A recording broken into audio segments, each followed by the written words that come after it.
Electric vehicle na nga ba talaga ang future o hinahype lang ito? Hello mga paps, I'm Kuya Shane at maraming car owner ngayon or soon to be car owner na isa na sa mga nagiging option talaga nila is yung electric vehicle. And para sa akin, on my own opinion, tingin ko dito naman talaga tayo papunta. So, pwedeng in the next future, pwedeng maging obsolete nga naman talaga itong mga di gasolina or di diesel na mga kotse. Kasi deposit pa rin naman yan, nauubos. So, eventually, pwedeng dito talaga tayo papunta. Pero, yun nga, bakit sinasabing future o ang future talaga natin is electric vehicle? So ito, number one, maraming bansa ang nagtutulak sa electric vehicle. Well, dito sa Pilipinas, kung makikita ninyo, pag naka-electric vehicle ka, kulay green yung plaka mo. And you have the advantage na exempted ka sa coding. Pero reminders ko lang hindi pa lifetime yan. So as far as I know, hanggang 2030 pa lang yung na-approval. So pwedeng sa 2031, pag sobra ng daming EV, baka dumating sa point na kasali na rin kayo sa coding. Pero sa ngayon, mai-enjoy muna natin yung no coding. At number two, mas tahimik at mas mabilis ang response. Well, yes, no? Kung makakatry kayo ng EV, ang ganda ng response at sobrang tahimik niya. Halos walang vibration. Ang naririnig niyo lang na tunog diyan is yung ikot ng dinamo. So, maganda talaga yung response. And pangatlo, mas mababa ang maintenance cost. Yes, totoo naman talaga yun.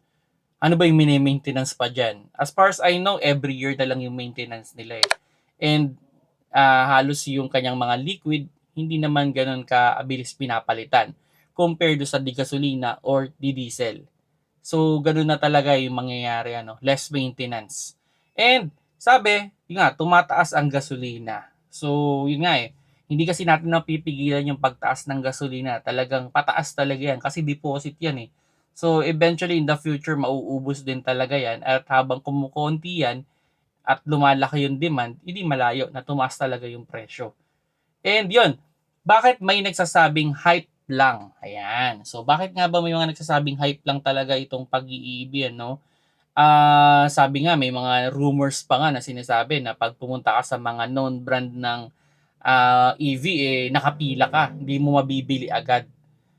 Pero ang dami ngayong nagbebenta naman eh. So, pero syempre, doon tayo sa known, di ba? Yung talagang subok na. Pero ito, mahal pa rin bumili. Totoo naman talaga. Mahal pa rin naman. Pero sa ngayon, nakaka-impress na yung mga electric vehicle ngayon. Halos dumidikit na yung presyo. Lalo na yung tinitignan kong EV ngayon. Halos kapresyo na rin siya nung 7-seater na nagugustuhan ko rin.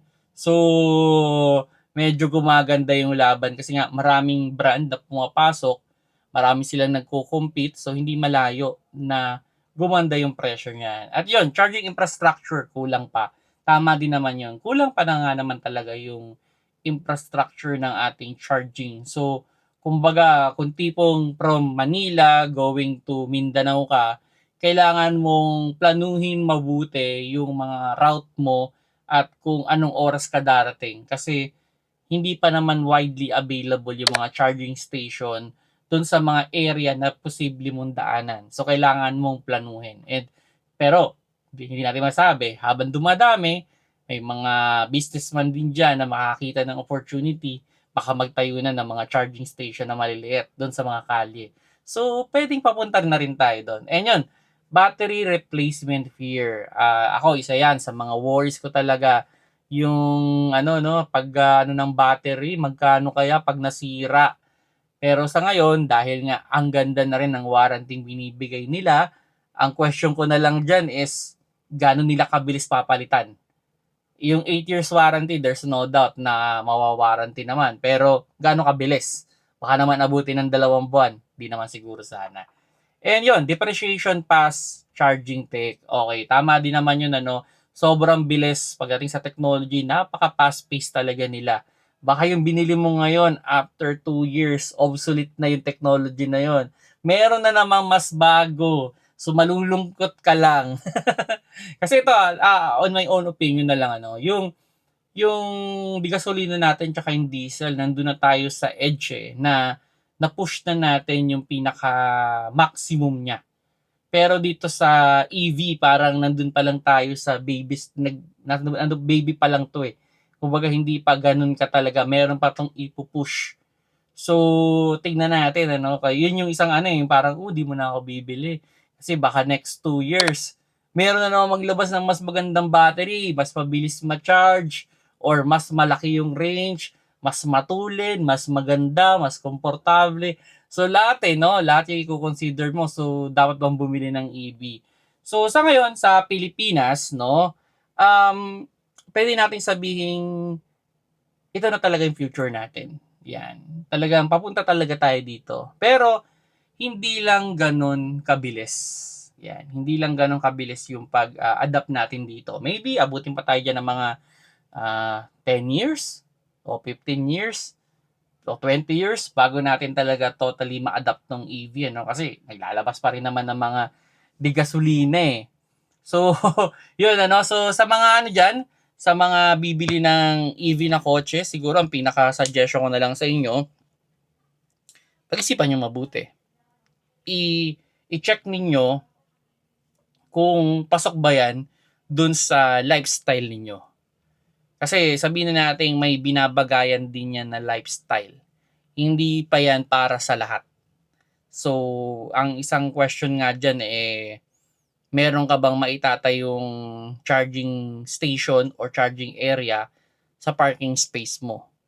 Baka naman ang gagawin mo street parking ka tapos padadaanin mo sa bintana yung kable para ma-charge yung sasakyan mo syempre hindi yan recommended.